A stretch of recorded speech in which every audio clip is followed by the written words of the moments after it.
मुख्यमंत्री योगी आदित्यनाथ ने आज विपक्ष पर तीखा तंज किया। 16वीं सदी के इस दोहे का सियासत से भले कोई वास्ता ना हो, लेकिन सियासत का पर इसका समय समय पर विरोधियों पर तीखे हमले के लिए इस्तेमाल होता रहा है।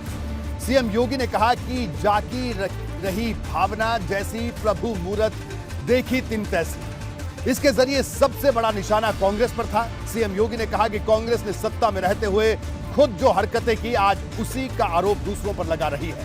मुख्यमंत्री ने कहा कि जितने भी विरोधी दल जासूसी के इस मनगढ़ंत विवाद को हवा दे रहे हैं, वो सभी जनता के साथ धोखा कर रहे हैं। तो वहीं समाजवादी पार्टी के अध्यक्ष और पूर्व सीएम अखिलेश यादव ने पूरे मामले की जांच की मांग की है। उन्होंने पूछा कि सरकार आखिर क्या जानना चाहती है।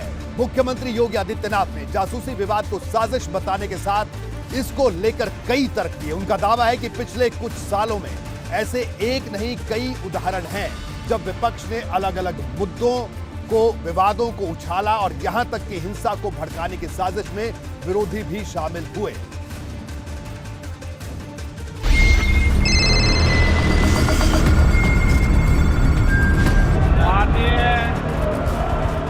आप वरिष्ठ नेता हैं, सदन की गरिमा और परंपराएं बनाए रखें।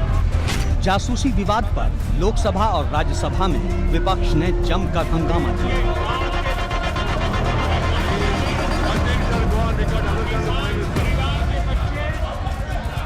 इसकी वजह से सदन को बार बार स्थगित करना पड़ा। सदन की गरिमा और परंपराएं बनाए रखें। 2 बजे तक के लिए स्थगित की जाती है। सीएम योगी आदित्यनाथ को संसद में विपक्ष के इस बवाल की तस्वीरें बेहद चुभी। सत्र प्रारंभ होने के ठीक एक दिन पहले इस प्रकार की एक सनसनीखेज चीजों को परोस करके समाज में एक विषाक्त वातावरण पैदा करने का जो कुत्सित प्रयास हो रहा है, राजनीति के घटते हुए गिरते हुए स्तर को प्रदर्शित करता है। यूपी में अगले साल चुनाव हैं। भले ही इसमें अभी 6 से 7 महीने की देरी हो, लेकिन भाजपा अभी से सतर्क है। उसका आरोप है कि विपक्ष अंतर्राष्ट्रीय स्तर पर देश के खिलाफ साजिश रचने वालों के हाथों में खेल रहा है। इसलिए एक ऐसे मुद्दे पर संसद की कार्यवाही ठप की जा रही है जो हवा हवाई है, मनगढ़ंत है। आपने देखा होगा किसान आंदोलन के नाम पर किस तरीके से देश के खिलाफ साजिशें रची जाती हैं। कैसे किसान को समुदाय में मत और मजहब के साथ जोड़ करके, देख करके उनके माध्यम से भड़काऊ और देश विरोधी कृत्यों को आगे बढ़ाने की छूट दी जाती है। भारत की छवि को अंतर्राष्ट्रीय स्तर पर खराब भी जरूर करेगी।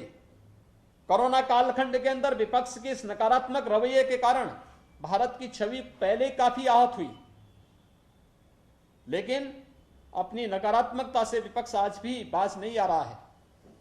तथ्यहीन झूठे आरोप लगा लगा करके देश के यशस्वी नेतृत्व को बदनाम करना, भारत की छवि को, अपने देश की छवि को लगातार निरंतर धूमिल करना, ये विपक्ष के एजेंडे का हिस्सा बन चुका है। उनकी कुत्सित मंशाएं कभी पूरी नहीं होंगी। सीएम योगी के इस हमले ने यूपी में भी विरोधी दलों पर दबाव बढ़ा दिया। पलटवार के लिए खुद समाजवादी पार्टी के अध्यक्ष अखिलेश यादव आगे आए। भारतीय जनता पार्टी की सरकार को जासूसी नहीं करानी चाहिए थी। जब जनता ने उन पर भरोसा किया, दिल्ली में बहुमत की सरकार बनी, उत्तर प्रदेश में इतने बड़े पैमाने पे, वो भी आप किसी व्यक्ति के, चाहे वो अधिकारी हों, राजनेता हों, पत्रकार हों, उनके फोन रिकॉर्डिंग कर लेना। आखिरकार क्या सरकार जानना चाहती है? जब सरकार खुद इतनी ताकतवर है, फोन रिकॉर्ड कर करके आखिरकार सरकार क्या जानना चाहती है? बसपा भी पूरे तेवर के साथ मैदान में आई।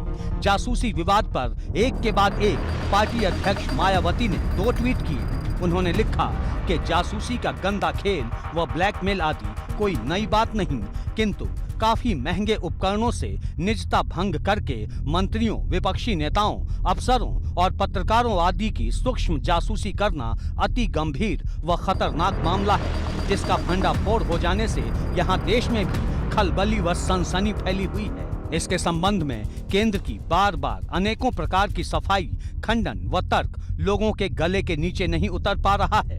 सरकार व देश की भी भलाई इसी में है कि मामले की गंभीरता को ध्यान में रखकर इसकी पूरी स्वतंत्र व निष्पक्ष जांच यथाशीघ्र कराई जाए, ताकि आगे जिम्मेदारी तय की जा सके। सपा बसपा के इस तूफानी हमले के बीच कांग्रेस भी पलटवार में पीछे नहीं रही।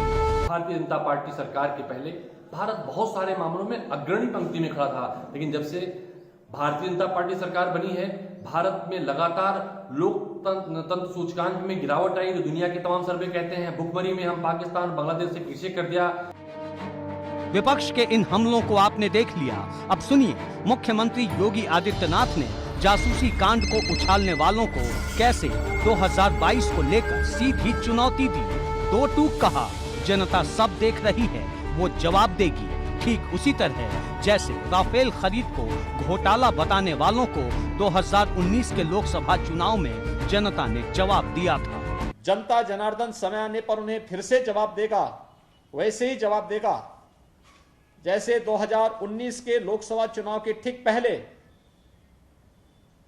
राष्ट्रीय सुरक्षा से जुड़े हुए अहम मुद्दों पर राफेल जैसे मुद्दों को ला करके उस समय विपक्ष ने देश का वातावरण खराब करने का प्रयास किया था। बाद में उनको मुंह की खानी पड़ी थी, न्यायालय में भी और जनता जनार्दन की अदालत में भी। भाजपा का ये आक्रामक अंदाज ये बताने को काफी है कि विपक्ष से लोहा लेने के लिए वो किस तरह मैदान में अभी से डट गई है और उसकी कोशिश विपक्ष की तरफ से तैयार किए जा रहे बड़े मुद्दों के चक्रव्यूह को पहले ही दौर में ध्वस्त कर देने की है। एबीपी गंगा के लिए ब्यूरो रिपोर्ट।